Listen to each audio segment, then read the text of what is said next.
चलिए फिनिश्ड आपका कॉन्सेप्ट। ठीक है, मेरी वसीयत पे ऑटोग्राफ लेने आया। ये आपकी वसीयत नहीं, ये मेरा फ्रस्ट्रेशन है। ये आप ही का कॉन्सेप्ट है जिसे आपने मुझ पे स्क्रिप्ट लिखवाया। बहुत पुराना है यार। पुराना कहाँ है? नहीं, सफेद है, कड़क है। अरे मैं पेपर के नहीं, आपके कॉन्सेप्ट की बात कर रहा हूँ। कॉन्सेप्ट बहुत पुराना है। पुराना क्या है? कुछ भी नहीं है। कितने सालों से यही चलता आ रहा है। अरे हीरोइन भाग के गले मिलते तो मिलने दे, गाने बजते तो बजने दे। आजकल तो सेंसर की प्रॉब्लम भी नहीं है। देखिए मैं क्या बोल रहा हूँ सर, हम कुछ हटके ट्राई नहीं कर सकते हैं? कुछ अलग, कुछ नया। हटके क्या है? कुछ भी नहीं है। देख, मैं तुझे फिल्म बनाने का फॉर्मूला समझा था। यहां से हम लोग ने हॉलीवुड का रोमांस ली, अब वहां से जापानीज फिल्म की हम लोगों ने कहानी ली। अब परायों से इतना ले रहे हैं तो अपनों को छोड़ेंगे? कैसे छोड़ेंगे? पकने दे। अब मैं इसमें कॉमेडी डाल रहा हूं। ये कॉमेडी, ये कॉमेडी, ये कॉमेडी। एनीवे देखिए सर, मैं बहुत डिप्रेस्ड हूँ। मेरा अभी अभी ब्रेकअप हुआ है, मेरा दिल टूटा हुआ है। मैं आपकी कॉमेडी फिल्म नहीं लिख सकता हूँ। तो दिल टूटा है ना, पेन कहाँ टूटा है? मैं तुझे आइडिया देता हूँ। एक विलन वहां से चल के यहां आके और एग्रीमेंट पे साइन करने के लिए कहता है, सामने वाली पार्टी तैयार नहीं।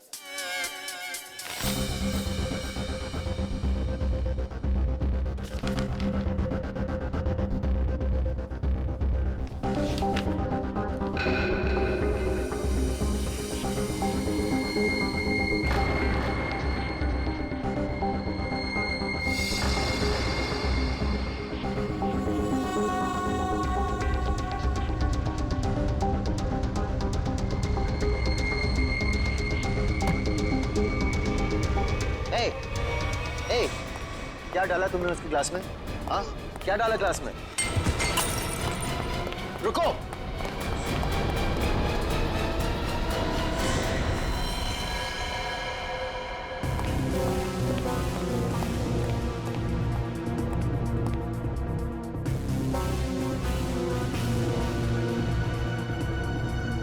ये तो उस आदमी ने इसे मारा है। मैंने अपने आंखों से देखा। उसने इसके ग्लास में जहर डाला था। तो क्या करे? निकले? ऐसी सिचुएशन में सब एक ही काम करते हैं, सीआईडी को बुलाते हैं।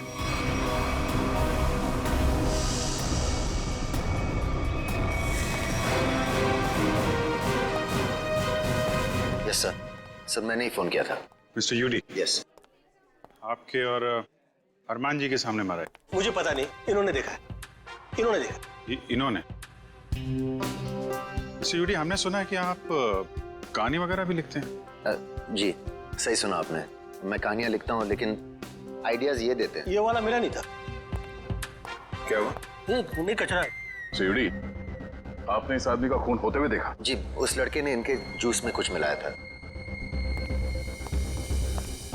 ये लैपटॉप उसी का है, छोड़ के भाग गया। भागते चोर की लंगोटी छोड़ गया? मतलब चोर निकल लिया, लंगोटी छोड़ गया। इसमें तो कुछ भी नहीं, खाली। कमाल है, हिम्मत तो देखो उसकी। इतने लोगों के सामने जूस में जहर मिला के मार डाला इसे, और फिर यहाँ से भाग भी गया। सर मैंने उसे पकड़ने की कोशिश की लेकिन वो... अरे राइटर पेन पकड़ सकते हैं, मुझे नहीं। छोड़िए, हम लोग निकले। हाँ, आप लोग जा सकते हैं, मगर जरूरत पड़ी तो आप दोनों को फिर मिलना पड़ेगा। मेरी तो नहीं पड़ेगी, शायद इनकी पड़ जाए। राइटर है, लिख के देगा। कल ही सर, हम लोग यूडी जी का फोन नंबर और एड्रेस लेके आते हैं। अरमान जी, अरमान जी, अरमान जी, आप तो रियल लाइफ में भी स्टार है। मैं आपका बहुत बड़ा दीवाना हूँ। वो तो आपकी एज से नजर आ रहा है। मैं बचपन से आपकी फिल्में देखते आ रहा हूँ। तो फिल्में डिस्कस कीजिए ना, एज क्यों डिस्कस करना है? कितने बढ़िया डांस करते हैं आप। Thank you so much. देखिए, यहाँ पे कोई मर गया है और आपको इनकी डांस की पड़ी हुई है। अरमान जी, ये कौन है? इन्होंने मेरी फिल्म लिखी है, ये यूडी है। ओह, फिल्म आपने लिखी है? जी। Very good very good. अरे फिल्मों में गाने वाने डाले हैं कि नहीं? Of course. मुझे बहुत सारे गाने चाहिए। सर का डांस हमें बहुत पसंद है सर। हाँ, अरमान जी, अगर आपको क्राइम फिल्म में किसी जांबाज पुलिस ऑफिसर की जरूरत पड़ेगी ना तो मुझे बुला लेना। मुझे अच्छा डांस करना भी आता है। दिखाओ दिखाओ। नहीं, जो देखा ना वो काफी है। हम निकले। अरे कहाँ जा रहे हैं आप? अरमान जी, वैसे आप यहाँ क्यों आए थे?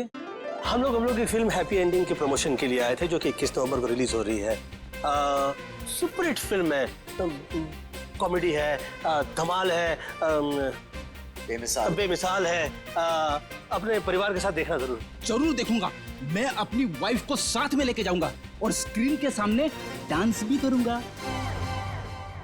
आप सीआईडी है ना? हाँ, आपको कोई शक है क्या? नहीं, हमारी तरफ से आप सबको शुक्रिया। आपकी वजह से हम सब सेफ हैं। वो तो है। निकले। चलें? अरे एक सेकंड जरा बताइए ना कि अगली बार आपसे कब मिलेंगे? 21 नवंबर को अपनी नजदीकी थिएटर में। आपका फोन नंबर और एड्रेस चाहिए था। This is my card. Best luck for your film. Thank you so much. Best luck sir. Thank you so much. कर लिए।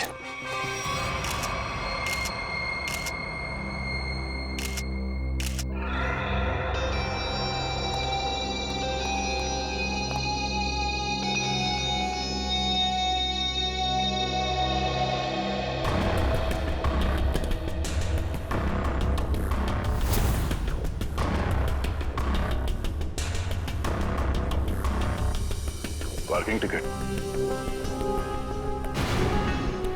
प्रतीक, ये आदमी यहाँ होटल में ठहरा था या कहीं बाहर से आया? नहीं सर, ये हमारे होटल के गेस्ट नहीं है, कहीं बाहर से आया था। ये जो लड़का भागा है उसका चेहरा तो देखा होगा ना आपने? हाँ सर, देखा है। उसका स्केच बनवाइए जरा। Okay sir. और ये पार्किंग टिकट है, मतलब किसी गाड़ी से आया था। देखो जरा। जी सर। इस पे जो गाड़ी का नंबर लिखा हुआ है ना, जी। देखो गाड़ी कहाँ पे है। जी सर। फ्रेडी, वॉचमैन से पता करो जो आदमी यहाँ से भागा था वो यहाँ से बाहर गया कैसे। Yes sir.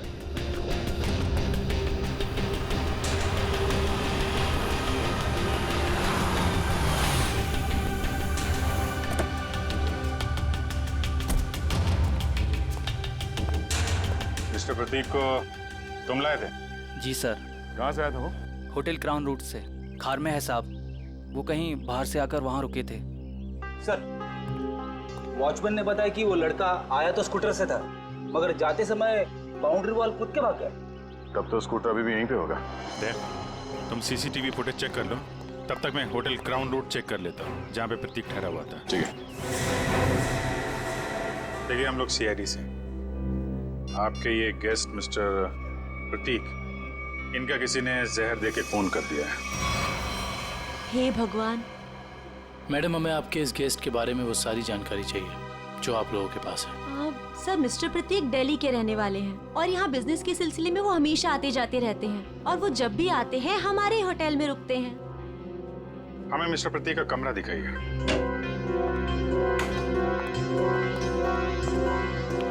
कमरा चेक कर लो जरा।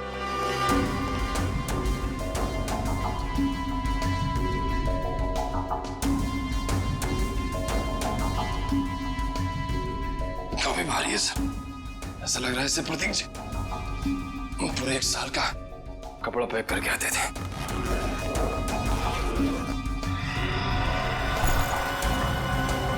बैग तो खाली है।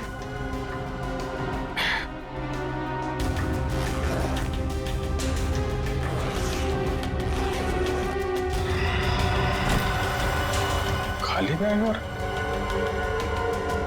बैग तो भारी है।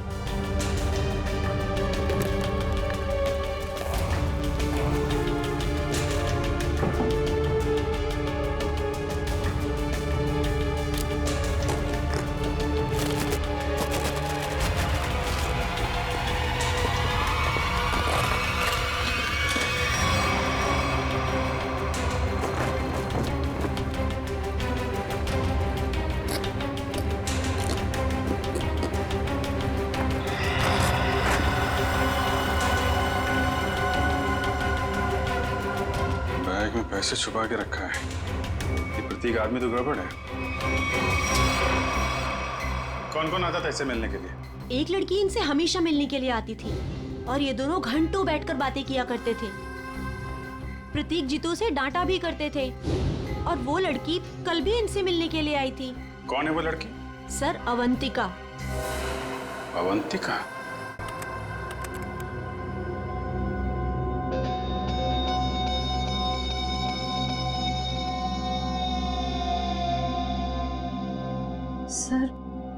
सर वो स्कूटर काफी देर से वहीं पर है। हाँ श्रेया, ये स्कूटर खुनी का हो सकता है। वजह जरा इस फुटेज को और पीछे से प्ले करना।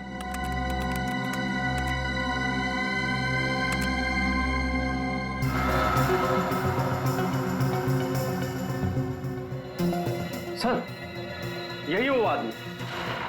जरा पॉज करो।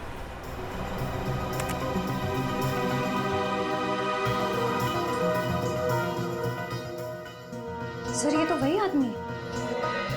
हाँ श्रेया, स्कूटर का नंबर लेकर आरटीओ से पता करो ये स्कूटर किसके नाम से रजिस्टर्ड है और उसका एड्रेस है क्या। तो आप दोनों साथ में रहते हो और वो यहाँ काम करता है? यस सर, यही काम करता है Ketan. Hello sir, welcome. Ma'am, हम लोग सीआईडी से और एक जांच के सिलसिले में यहाँ आए हैं। ये आदमी केतन यहाँ पे वेटर है ना? हाँ सर, ये तो केतन ही है। इस केतन ने एक आदमी को जहर देके मार डाला और अब फरार है। इसी की तलाश में हम लोग यहाँ पर आए हैं। लेकिन सर ये तो काम छोड़कर जा चुका है यहाँ से। पर केतन किसी का खून नहीं कर सकता। एक मिनट, वो कुछ दिन पहले काम छोड़ चुका है? हाँ मैम, ये एक दिन ड्यूटी के बीच में से ही चला गया था और फिर लौटकर आज तक नहीं आया। कहाँ चला गया वो? सर, एक लड़की थी, मतलब शायद है, उसके साथ गया था वो। कौन लड़की? सर, एक कस्टमर थी हमारी।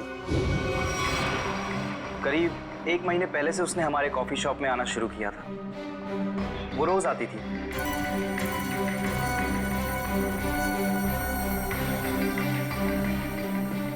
और उस कोने वाली टेबल पर जाकर बैठ जाती थी। उस टेबल पर केतन सर्विस देता था।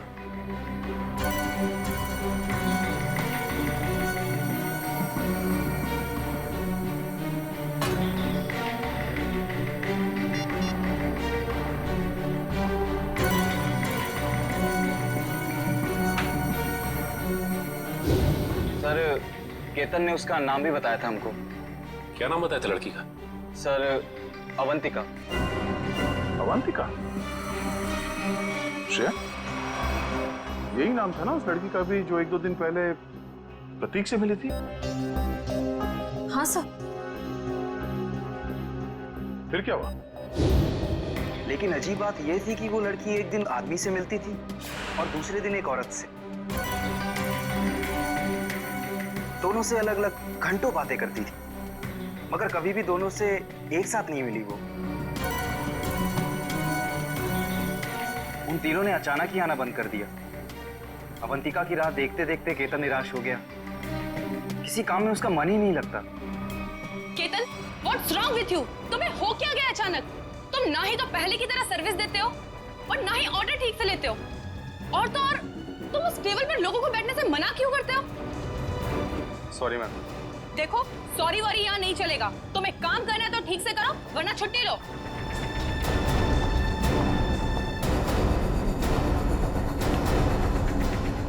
यार, अपने दिमाग से उसका ख्याल निकाल यार। अवंतिका ने वो टेबल खरीद नहीं लिया है, ना ही हमेशा के लिए रिजर्व किया है। यार, एक कस्टमर थी, अब नहीं है। बस नहीं यार, मैं उसे भूल नहीं पा रहा हूँ। उसने कुछ बताया भी नहीं और अचानक से गायब हो गई।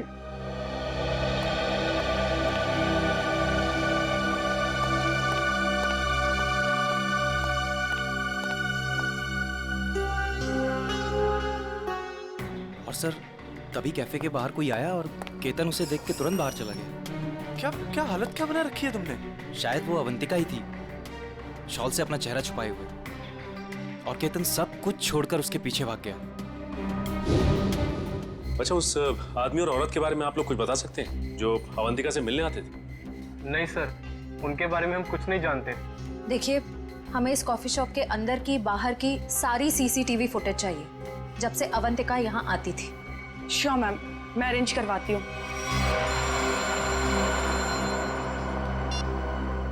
और डॉक्टर साहब,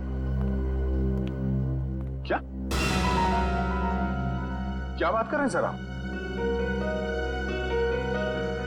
पर ऐसे कैसे हो सकता है? ठीक है सर, मैं एसीपी साहब से बात करता हूं।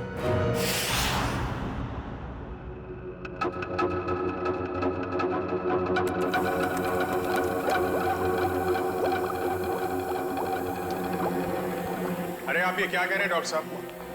हमारी जांच गलत दिशा में चल रही है। बिल्कुल गलत दिशा में चल रही है। आप लोगों का मानना है कि प्रतीक ने जूस पिया और मर गया। हाँ? वेल, जो देखा गया और जो सुना गया वो पूरा सच नहीं है। प्रतीक ने जो जूस पिया था, उसका केमिकल टेस्ट करने के बाद हमें ये पता चला कि उसमें कोई जहर नहीं था, बल्कि एक ड्रग था। ड्रग? हाँ, लेकिन प्रतीक ने जूस पिया और जूस पीते ही मर गया ना वो। यही तो सबसे ज्यादा चौंकाने वाली बात है अभिजीत। इस ड्रग की वजह से किसी इंसान को कुछ वक्त के लिए पैरालिसिस तो हो सकता है, उसे लकवा तो मार सकता है, लेकिन कोई मर नहीं सकता है। तो फिर इसकी मौत हुई कैसे? अभिजीत, प्रतीक का खून प्रतीक के खून नहीं किया है। लो, फिर शुरू हो गए पहली पे पहली। अरे साफ साफ बताइए ना सर। साफ साफ बताता हूं, आओ मेरे साथ, आओ।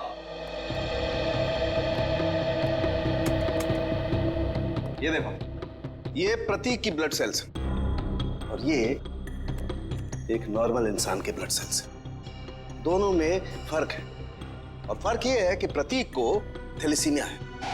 थैलेसीमिया जो हीमोग्लोबिन की गड़बड़ी से होता है? बिल्कुल अभिजीत। और ऐसे रोगियों को जिंदगी भर किसी स्वस्थ इंसान की खून की जरूरत पड़ती है, और हाल ही में किए गए ऐसे ही किसी ब्लड ट्रांसफ्यूजन ने प्रतीक की जान दी। ओह, तो मतलब हाल ही में जो प्रतीक को खून दिया गया था, उस खून में गड़बड़ी थी। बिल्कुल, और इस खून में टॉक्सिन्स मिलाए गए थे। मतलब इस खून को जानबूझकर जहरीला बनाया गया था, जिससे इसकी मौत हो गई। प्रतीक के मरने की शुरुआत तो कुछ दिन पहले ही हो चुकी थी। केतन उसके जूस में कुछ डालता या नहीं डालता, इसकी मौत तो पक्की थी। सर, इसका मतलब खूनी केतन नहीं, कोई और है। हाँ, लेकिन केतन ने भी तो इसे पैरालाइज करने की कोशिश की थी। अब ये कौन है जिसने इसकी बीमारी का फायदा उठाया और इसकी जान ले ली? एक आदमी और दो दुश्मन। हाँ जी, मुझे 1 महीने के सारे कॉल रिकॉर्ड डिटेल्स चाहिए, और खास करके 24 घंटे के।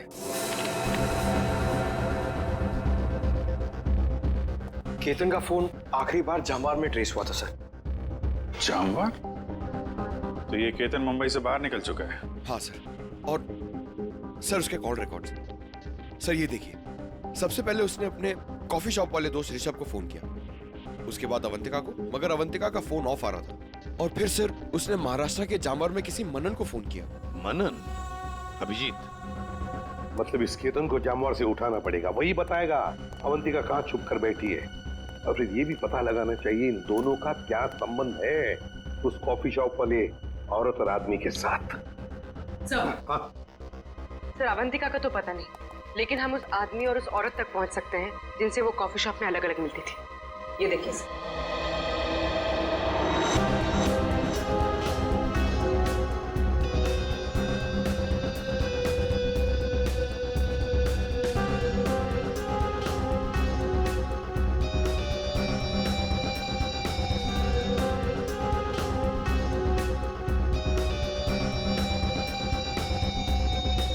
ये लोग तो काफी अमीर दिखते हैं सर, फिर भी यहाँ आने के लिए अपनी कार की बजाय टैक्सी का इस्तेमाल किया है। वही तो अभिजीत, ये टैक्सी के नंबर प्लेट से उनके ड्राइवर्स का पता चल जाएगा, और ये ड्राइवर्स हमें बताएंगे इस अमीर आदमी और औरत के बारे में।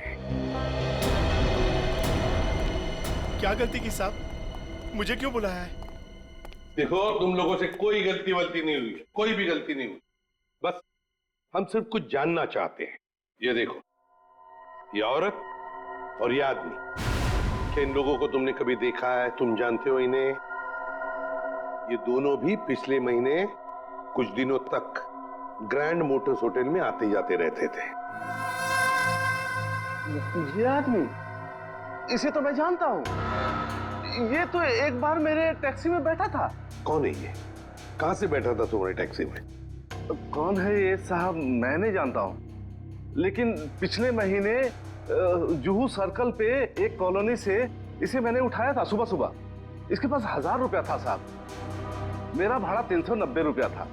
मैंने इसे 600 रुपया वापस कर दिया, लेकिन ये 20 मिनट तक 10 रुपए के लिए बकबक करता रहा। फिर बाद में मैंने साहब इससे 10 रुपया लेके उसको दिया था। हाँ सर, याद है। अभी तक इसने 10 रुपए दिए भी नहीं मुझे। कुछ बता सकते हो ये जुहू में कहाँ रहता है?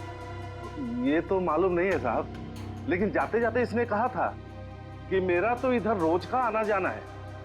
अगर ऐसे ही मैं 10-10 रुपए डेली छोड़ता जाऊं तो महीने का 300 रुपया हो जाएगा। पैसे वाला आदमी था साहब, लेकिन 10 रुपया के लिए बहुत चिक-चिक किया साहब, बहुत चिक-चिक किया एकदम। ठीक है, चलो हमारे साथ।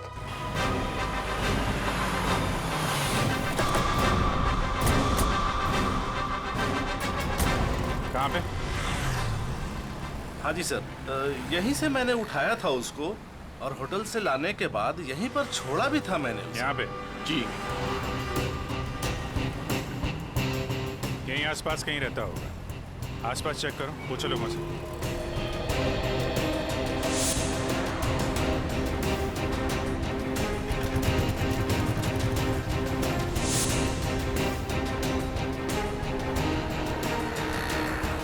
अरे भाई साहब, जरा देखना इस आदमी को पहचानते हैं क्या आप? अरे साहब, अभी हमें 5 गाड़ियां और धोना, मेरे पास बिल्कुल टाइम नहीं है। अरे यार, थोड़ा टाइम निकालो ना काम से, लोगों की मदद भी क्या करो भाई। ठीक है साहब, लाइए दिखाइए फोटो। ये देख। अरे ये तो अपने निरंजन साहब हैं। निरंजन साहब? हाँ साहब, ये यहीं तो रहते हैं। वो सामने वाले दूसरे बंगले में, बंगला नंबर 707। और हाँ साहब, इनकी तीनों गाड़ियां रोजाना मैं ही धोता हूँ। अच्छा, थैंक यू वेरी मच। 707 ना? जी हाँ, 707। Thank you.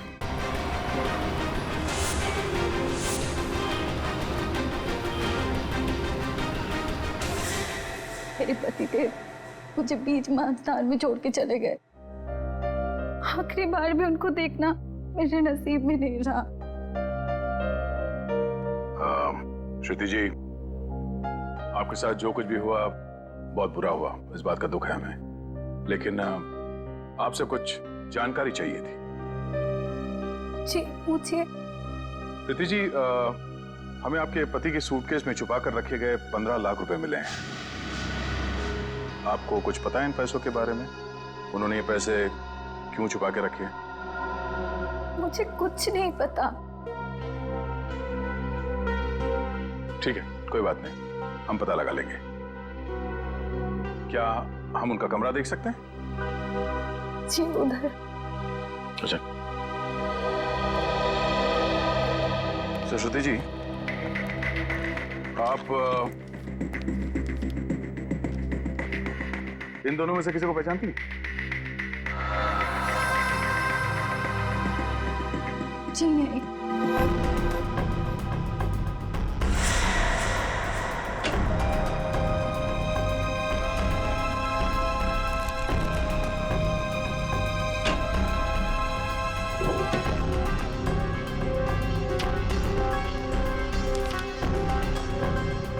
ये प्रतीक ऐसा क्या काम करता था कि अलग अलग अकाउंट से इतने सारे पैसे आए यहाँ पे?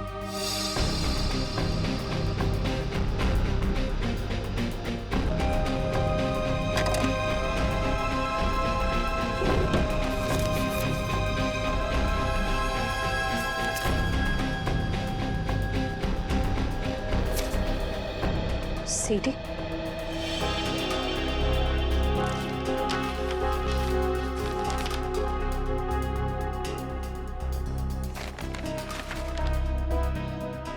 सो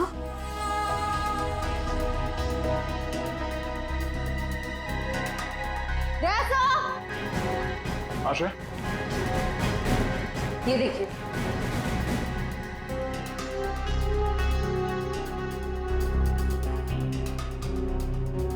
बच्चों की तस्वीरें, पैसों के आंकड़े। प्रतीक करता क्या था? सचिन एक काम करो, ये सब मुंबई भेज दो ब्यूरो में। श्रुति जी, आपसे एक और सवाल करनी थी। क्या आपको ये बात मालूम थी कि आपके पति को थैलेसीमिया नाम की बीमारी थी? जी हाँ। और इस बीमारी के पेशेंट को कुछ दिनों में अपना खून बदलना पड़ता है। तो आखिरी बार आपके पति ने कौन से हॉस्पिटल में अपना खून बदला था? यही दिल्ली में सिटी हॉस्पिटल। ओह, सिटी हॉस्पिटल। मिस्टर निरंजन, आप ये पूछें कि हम लोग कौन हैं और यहाँ किस लिए आए हैं, तो आपको बता दें कि हम लोग सीआईडी से हैं और आपसे कुछ पूछताछ करने आए हैं। सीआईडी? लेकिन मुझसे क्या जाना है आपको? कौन है निरंजन? विशाखा, ये लोग सीआईडी से हैं और लगता है हमारे बारे में काफी कुछ जानते हैं। जी हाँ, और अब ये जानना चाहते हैं कि ग्रैंड मोटर्स के कॉफी शॉप में आप दोनों अवंतिका से मिलने अलग अलग जाते थे और यहाँ एक साथ दिख रहे हैं, क्या मज रहा है? माफ कीजिएगा सर, लेकिन हम बाहर किसी से अलग अलग मिल लिए तो उसमें ऐसा कौन सा पहाड़ टूट गया कि सीआईडी हमारे घर तक पहुंच गई? किसी से नहीं, अवंतिका से। हमें शक है कि दिल्ली के एक बिजनेसमैन मिस्टर प्रतीक के खून में उसका हाथ है। नहीं नहीं, अवंतिका कभी ऐसा नहीं कर सकती। बहुत विश्वास है आपको अवंतिका पे? आखिर वो हमारी बेटी है। आप दोनों पति पत्नी हैं? जी, वो दरअसल मेरी और निरंजन की अनबन होने के बाद हम दोनों अलग रहने लगे थे, तो अवंतिका हमें साथ लाने के लिए ही कॉफी शॉप में लेके आती थी। अभी कहाँ है अवंतिका? जी, वो घर पर ही है, लेकिन आप लोगों की कुछ मदद नहीं कर सकती। हमें अवंतिका से मिलना है। आइए।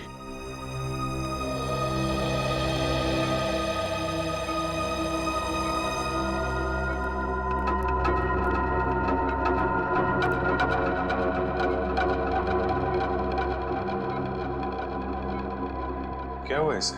सीढ़ियों से गिर गई थी, सिर में चोट लगी है, तब से कोमा में है।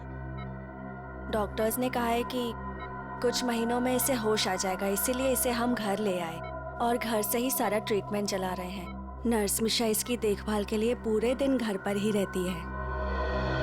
मिशा, कैसी हालत है अवंतिका की? सर, अभी तो कुछ कह ही नहीं सकते कि इन्हें कब होश आएगा। अब तो अवंतिका में सिर्फ जान बची है, मगर शरीर और दिमाग पूरी तरह नाकाम है। अब इस केतन को ढूंढना ही पड़ेगा।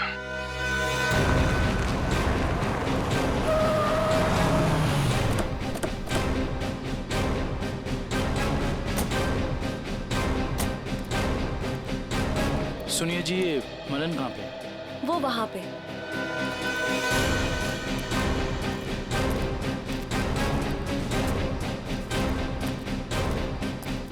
ये मनन। हाँ जी, आप कौन? जरा केतन को बुलाओ, उससे मिलना है। कौन केतन? यहाँ कोई केतन नहीं रहता। देखो, केतन ने तुम्हें आखिरी फोन किया था, इसलिए तुम्हारे तक पहुंचे हैं। अब अगर झूठ बोलोगे तो तुम्हें भी साथ में ले जाएंगे। कहाँ ले जाएंगे? वहीं जहाँ बिगड़े हुए लोग ठीक किए जाते हैं, मुजरिमों की मरम्मत की जाती है। अगर केतन यहाँ पे निकला तो उसको छुपाने के गुनाह में तुम्हारी भी मरम्मत हो जाएगी, समझे तुम? नहीं नहीं साहब, ऐसा मत कीजिए। वो अंदर छुपा है, इसके चक्कर में मैं नहीं फंसना चाहता।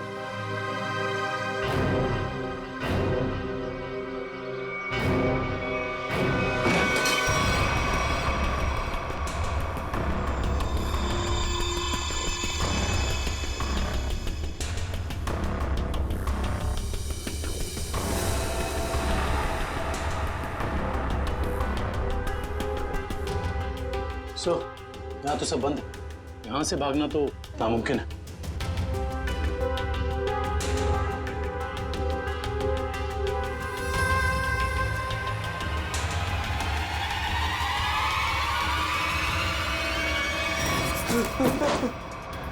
आगे बता रहा साहब, मैंने सब बातें सुन ली आपकी।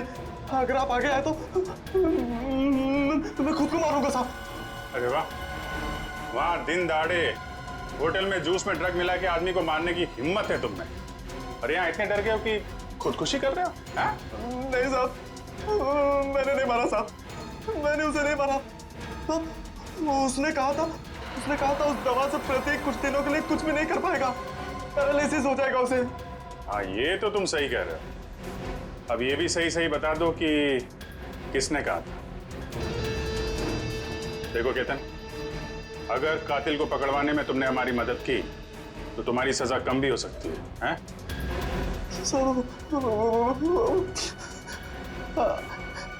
अवंतिका ने कहा था सर। ठीक है, पहले अपना ये चाकू दो। लाओ चाकू दो। आजा। कुछ नहीं होगा तुम, चाकू दो। आजा। लाओ लाओ। अब आजा। आ जाओ।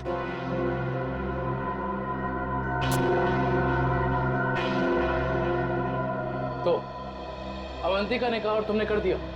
एक लड़की के प्यार में इतने अंधे हो गए थे। साहब, अवंतिका को बहुत बुरी तरह मारा था प्रतीक ने, उनसे उसका दुख देखा नहीं गया, इसलिए उसकी मदद करने का फैसला कर लिया साहब, और नौकरी की परवाह किए बिना उसके साथ निकल गया साहब। देखो केतन, मुझे पता है कि तुम मुझे बहुत पसंद करते हो, पर इस वक्त मैं बहुत अकेले हूँ और सिर्फ तुम ही मेरी मदद कर सकते हो। प्लीज मना मत करना। प्लीज आप रोइए मत, मुझे बताइए क्या कर सकता हूँ मैं आपके लिए। एक आदमी है प्रतीक, मुझे उसके चंगुल से बचा लो, वरना तुम इस अवंतिका को हमेशा के लिए खो दोगे। मैं आपको कुछ नहीं होने दूंगा।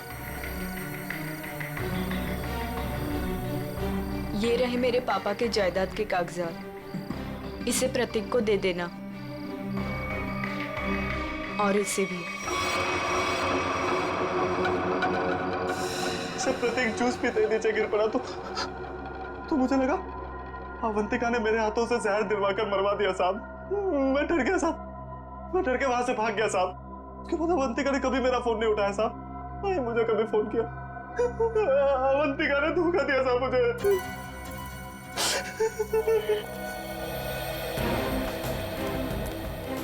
सर, ये प्रतीक आखिर अवंतिका से चाहता क्या था? ये तो तय है कि दोनों के संबंध ठीक नहीं थे, लेकिन असली कहानी क्या है ये तो अवंतिका के होश में आने के बाद ही पता चलेगा।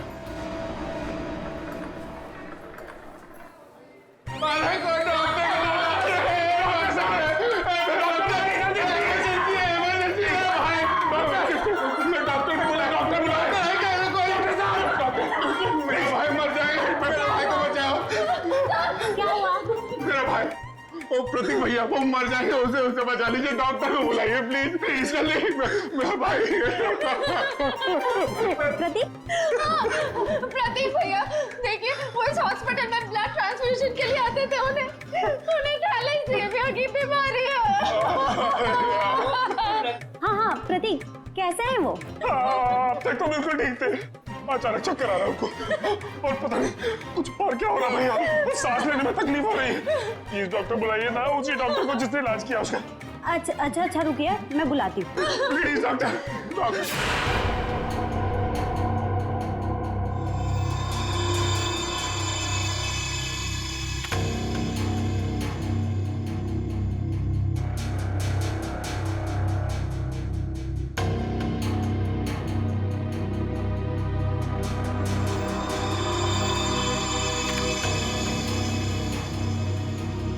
प्रतीक ने इन बच्चों की फोटो काफी संभाल के रखी थी। सर, प्रतीक ने ऐसा किया क्यों होगा? कुछ तो खास है इन बच्चों में, वरना इतने सारे बच्चों की फोटो हैं छुपा के नहीं रखता वो। सर वो पेशेंट प्रतीक, उसके रिश्तेदार आए हैं, उसकी तबीयत खराब है, वो आपसे फिर से इलाज कराना चाहते हैं। सर, इन सारे बच्चों के बारे में बहुत ही खास बात पता चली है। वो क्या? सर, ये सारे बच्चे 1997 और 2001 के बीच गायब हो गए थे।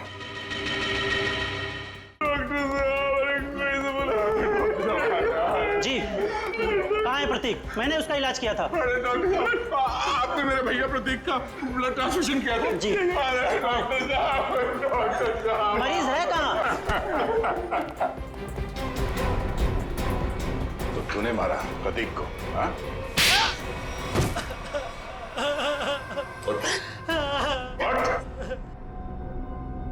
कौन है आप लोग? सीआईडी। अब फटाफट बकना शुरू कर, वरना बताता हूँ।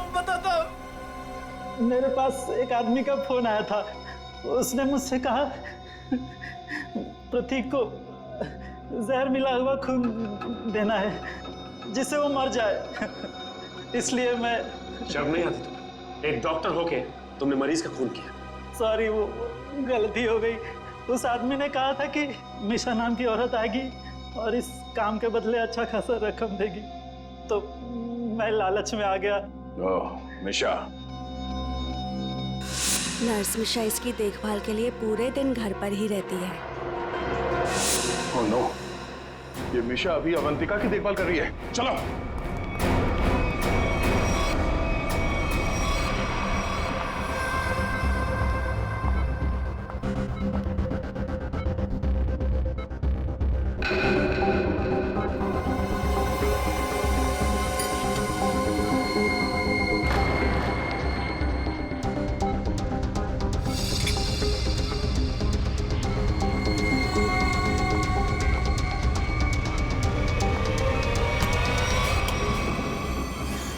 तो ये है तुम्हारा असली रूप। एक ऐसी लड़की को मारना चाहती हो जो बेचारी कोमा में है। ये क्या कह रहे हैं आप? मैं तो बस विटामिन का इंजेक्शन दे रही थी। विटामिन का इंजेक्शन है? आप भी काफी कमजोर दिख रही हैं। इनको लगा दो विटामिन का इंजेक्शन। निखिल जरा हेल्प करो। जरा चल हाथ दे। नहीं नहीं, मुझे इंजेक्शन मत दो। नहीं, छोड़ो मुझे। विटामिन का एक नहीं नहीं, इसमें जहर है। छोड़ो मुझे, जहर है इसमें। सीआईडी इतनी रात को मेरे घर में? अरे ये देखिए ना, ये मिशा आपकी बेटी अवंतिका को जहर का इंजेक्शन लगा के मारना चाहती है।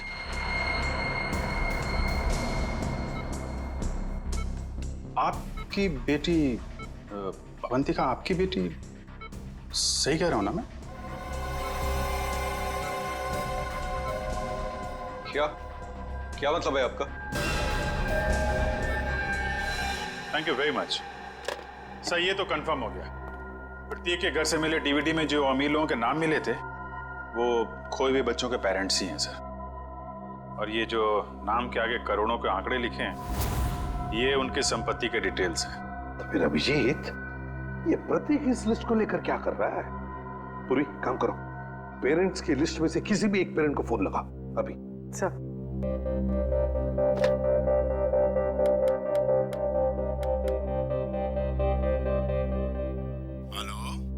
Hello mister Kumar. हाँ जी, मैं सीआईडी से बोल रही हूँ। हमें आपसे कुछ बात करनी है।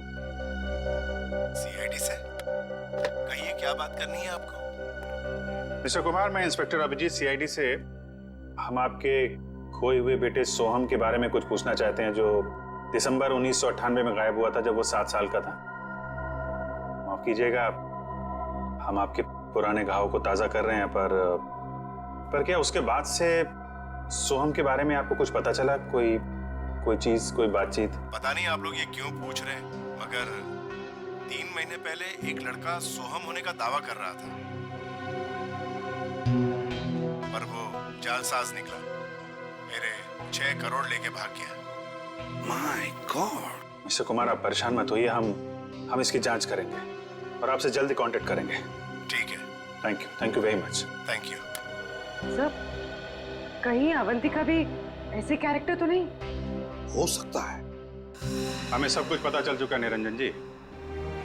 जिन अमीर परिवारों के बच्चे बचपन में खो जाते थे, ये प्रतीक अपने आदमी वहां बेचता था, उनके खोए हुए बच्चे बना के, ताकि पैसे कमा सके। उसके घर से हमें आपका नाम मिला है। आपकी बेटी अवंतिका 9 साल की उम्र में खो गई थी, उसके बाद कभी नहीं मिली। ठीक कह रहा हूं मैं? हाँ, मुझे शुरू से मालूम था कि ये लड़की मेरी अवंतिका नहीं बल्कि रीता है, लेकिन इसे झुटलाने का कोई सबूत नहीं मिल रहा था मुझे। एक दिन मैंने इसका पीछा किया। जब सच्चाई सामने आई तो मेरे पैरों तले से जमीन खिसक गई।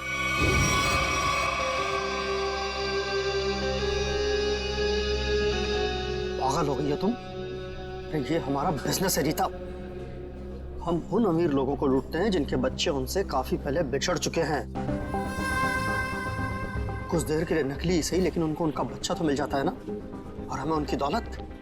प्रतीक जी मुझे माफ कर दीजिए, मुझसे अब और ये नाटक नहीं होगा। कैसे नहीं हो सकता? 55 करोड़ रुपए का प्लान है। इस तरह अगर तुम बीच में छोड़ के चली गई तो अरे किए कराए पर पानी फट जाएगा। समझने की कोशिश कीजिए प्रतीक जी, उस निरंजन को मुझ पर शक हो गया है, और इस तरह कब तक मैं उनकी बीवी विशाखा को बेवकूफ बनाती रहूंगी। अगर उस निरंजन ने डीएनए टेस्ट करवा दिया तो मैं तो सीधा जेल में चली जाऊंगी। कुछ नहीं होगा, तुम बस निरंजन से पैसे निकलवाना शुरू तो करो। जैसे ही तुम सारे पैसे मेरे हवाले कर दोगी वैसे ही मैं तुम्हें आजाद कर दूंगा। प्रतीक जी मैं फंस जाऊंगी। मेरे अगले ट्रिप तक अगर तुमने मुझे 15 लाख रुपए निरंजन से लाकर नहीं दिए ना, तो इस बार भी तुम मेरे हाथों बहुत बुरी तरह मार खाओगी, समझे तुम? मेरी भावनाओं के साथ खिलवाड़ किया था प्रतीक और इस रीता ने। मुझे लूट कर बर्बाद करना चाहते थे। मैंने इस ईशा की मदद से दिल्ली के उस डॉक्टर को खरीदा और प्रतीक को जहरीला खून चढ़वा दिया, और इस अवंतिका को खुद सीढ़ियों से धक्का दिया। वो मरी तो नहीं, लेकिन कोमा में चली गई। आपके साथ जो हुआ बहुत बुरा हुआ, लेकिन आप कानून की मदद लेने के बजाय खुद मुजरिम बन गए। अब आपको और इस मिशा को जेल जाना होगा अपने गुनाहों की सजा भुगतने।